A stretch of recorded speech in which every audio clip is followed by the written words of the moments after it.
Welcome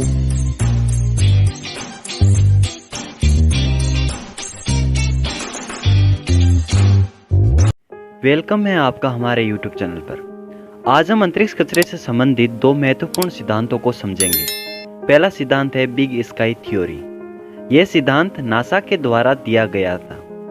NASA ने यह माना कि भाई जो हम उपग्रह अंतरिक्ष में भेजते हैं, अगर उनका कोई एक पार्ट या संपूर्ण उपग्रह खराब हो जाता है तो ये अंतरिक्ष कचरा एक दीर्घकालिक समस्या नहीं होगा, क्योंकि अंतरिक्ष का जो आकार है वो बहुत विस्तृत है तथा जो भी उपग्रह हमने लियो में भेजे गए और उनका अधिकांश कचरा तो वायुमंडल में ही प्रवेश कर घर्षण के कारण नष्ट हो जाएगा।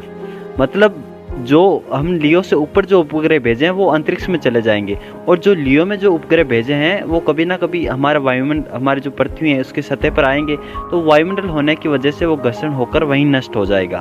तो इस प्रकार अंतरिक्ष कचरा दीर्घकालिक समस्या नहीं है, और ये दीर्घकालिक समस्या नहीं होने की वजह से हमें इनकी चिंता करने की कोई आवश्यकता नहीं है।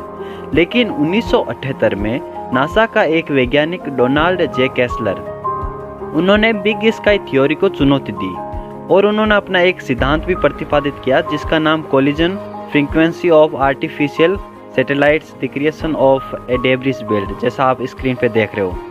उनके अनुसार अगले 4-5 दशकों में भूकक्षाओं में उपग्रहों की इतनी संख्या बढ़ जाएगी कि अगर इनमें एक भी उपग्रह का एक पार्ट या फिर उपग्रह खराब होता है तो वो किसी अन्य कार्यरत उपग्रह से टकराएगा और कार्यरत उपग्रह भी कचरे की श्रेणी में आ जाएगा। तो इसी प्रकार उपग्रह जो है आपस में टकराकर हजारों की संख्या में कचरे का निर्माण करेंगे। तो इस प्रकार कचरे के निर्माण की एक श्रृंखला प्रारंभ हो जाएगी।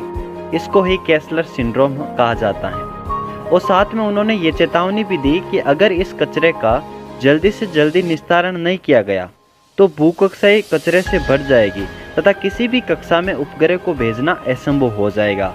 मतलब उन्होंने ये चेतावनी दी कि भाई जल्दी से जल्दी आप इस कचरे का निपटारा करने के लिए कोई एक विधि अपनाएं या फिर कोई ना कोई ऐसे लेकर आए चीज़ें जिनसे ये कचरा नीचे ला सके धरती पर। एक अनुमान के अनुसार 1957 से अब तक विभिन्न देशों के द्वारा 23,000 से अधिक उपग्रहों को अंतरिक्ष में हम भेज चुके हैं, जिनमें से लगभग 1200 सैटेलाइट्स जो हैं उपग्रह वही सक्रिय हैं। यानी कुल भेजे गए उपग्रहों में से मात्र 5% ही वर्तमान में चालू अवस्था में है, और जबकि 95% जो हैं उपग्रह कचरे का रूप ले चुके हैं। तो आप देख सकते हैं कि ये समस्या कितनी बड़ी है अंतरिक्ष कचरा। तो मिलते हैं नेक्स्ट वीडियो में। धन्यवाद।